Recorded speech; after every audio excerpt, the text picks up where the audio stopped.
We are approaching the time of year when conditions are most favorable to try to reach the top of the world. Indeed, May is the most popular month for climbers to attempt to summit Mount Everest. And it's probably no surprise that weather dictates that window of opportunity. Now, Everest straddles the border between Nepal and Tibet, just 28 degrees north of the equator. That's about the latitude of Tampa, Florida. But of course, Everest is 5.5 miles tall. And at that altitude, the winds are too strong to climb most of the year. That's certainly true in winter and early spring with the jet stream close.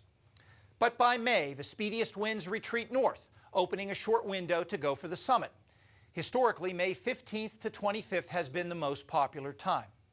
By June, the Asian continent has heated up enough that winds start blowing onshore from the Indian Ocean, signaling the start of the summer monsoon. And once that moisture reaches the Himalayas, the climb is too dangerous. By early fall, however, the summer monsoon retreats south, and there's usually a few weeks in October to again attempt a summit before winter arrives.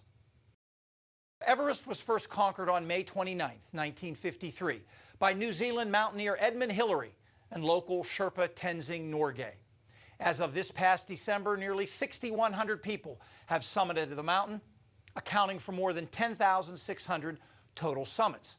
The multiple summits are mostly by Sherpas, local guides skilled in high-altitude mountaineering. One Sherpa has reached the summit 24 times. Sadly, more than 300 people are known to have died on Everest.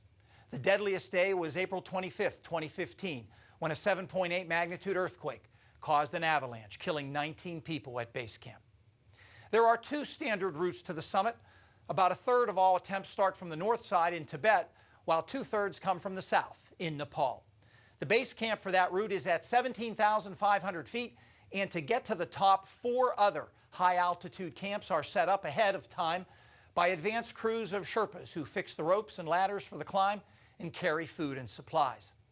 Now, it's only 6 miles from base camp to Camp 4, but because of the difficulty of the climb, the harsh environment, and the time needed to acclimate to the thin air, it takes weeks to get in position for a final assault on the summit. The last stage of the climb, from Camp 4 to the peak, is only a mile long, but rises 2,700 feet. That part of the climb can take 6 to 8 hours, often in very strong winds and temperatures that average in May 10 to 20 degrees below zero. The actual top of Everest is not that big and is strewn with flags and mementos left behind by those who have made it to the top of the world.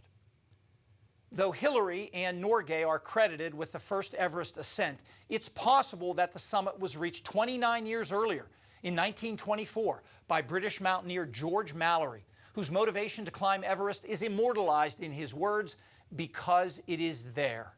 But Mallory and his climbing partner never made it back to tell their story.